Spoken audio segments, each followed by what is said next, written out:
Hi, welcome back to Ilim Chew TV, the Changemaker series. Today we have someone young and someone who is very vibrant and someone who is very exciting as well for all of us to meet because he's the young changemaker and he's coming up with a lot of ideas that are rolling out and implementing it on the ground to help people for a better life. So let's turn around and look at Janan. And Janan started Gobbler and we'd like to hear from him. Hi Janan.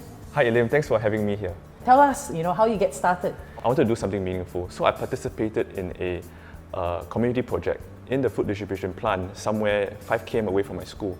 So for a whole month, I would participate in that food distribution plant. I would go down, take a train, and I would actually give out food rations to the poor, to the homeless. And these people who are homeless, right, they really don't have a home. They sleep in tents, they sleep in cardboard boxes. Wow. They forage for trash, for their own food, and they also recook the food and reboil the food for their own living and for their own livelihood. But I saw that for one man's trash is another man's treasure. Wow.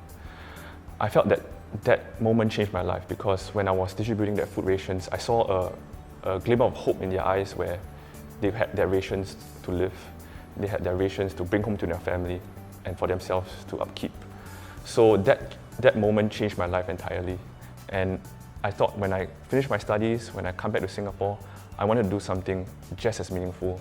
I wanted to create a business to be a change maker. I wanted to create a business for a force for good and not for a cause for greed. Tell us about Gobbler and how you started. You saw a problem in America and then you see that you want to bless people in Singapore. So how did you get started? Yeah, so I was doing some research and I found out that for the needy folks, for the financially vulnerable, they spend about 1/3 to 1/4 of their income on daily expenses, on daily essentials like rice and oil. So I thought, is there a way that we can kind of disrupt the prices to make it more affordable for them to afford groceries? And that will significantly decrease their expenditure by half. So if let's say they're spending $200 on groceries, if I can sell the groceries at maybe 30% to 40%, they'll be able to save a lot more money. So recently we have this Towkay program. Towkay, for all the non-English, non-Chinese speaking folks, it means to be your own boss. So Towkay means boss. And this financially vulnerable people can be their own boss, selling products at their own time. So these Towkays would actually choose some products, like over here, maybe they can choose a sauce or choose some rice or choose some tissue packets. They feel that they can sell, they're confident to sell, and they will be selling these products at bus interchanges around Singapore. So again, very blessed to be part of ComfortDelGro's network because ComfortDelGro will be able to give us these platforms, spaces that we can turn around for a good cause. And these Towkays will be selling there. So if you do see them, you want to support them, I encourage them by maybe purchasing some items from them. Wow. Yeah. So if you go to bus interchange and you see some Towkays there selling some products, maybe you just want to pick them up, for home as well, and for yourself. And then at the same time, you bless them with some income, right? Exactly, yes. Yeah, and so these are some of the products that they're selling. How many Towkays you have now that, is with you? Yes. So we have 4 Towkays with us right now. We're looking to increase that to 5 this year. Right now we have Jamal, Matsura, who is Jamal's wife. They are actually a tag team salespeople at the interchange to support one another. They need moral support. So you can find them at Boon Lay or Clementi interchange. If you see them wearing red and a cap, polo and a smart polo tee, do support them. We also have Zaini, who is suffering from cerebral palsy. So he doesn't have much motor movement on his legs and his lower body.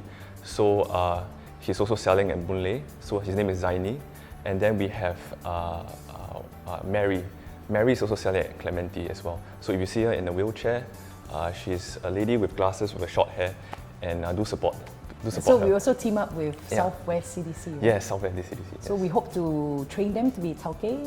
What are the things that we will train them with as well? Yeah. So one thing important about the Towkay program is not that we just give them the opportunity, but we also give them the training, the business know-how, the reskilling to enable them to be entrepreneurs. So they learn about customer service, they learn about business know-how, financial management, and operational know-how to be able to function like an entrepreneur at these interchanges.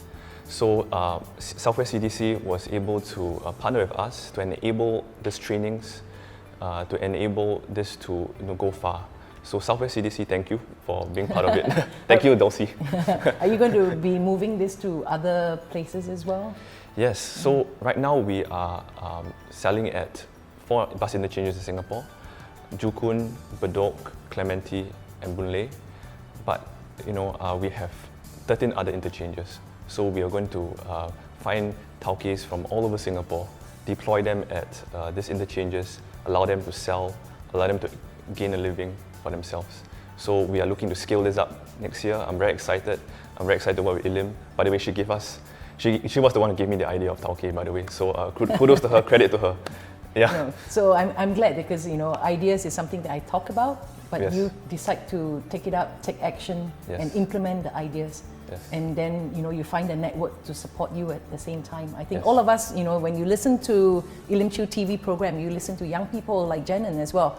You get the idea, but you can then learn to implement the idea, take up the responsibility to help people, take up the idea, implement it, find people to support you, and then you can be like Janan, coming up with a movement as well. And I know you're also helping them with financial literacy program yes. as well, right? So that they know how to manage their little Towkay store. Yes. So I know you have a lot more products coming up as well. Yes. And you started with a tissue product as Tissue well? product. So it's interesting that I found an article in the UK on the Big Issue magazine. So it's an organization that publishes magazines on social issues in the UK.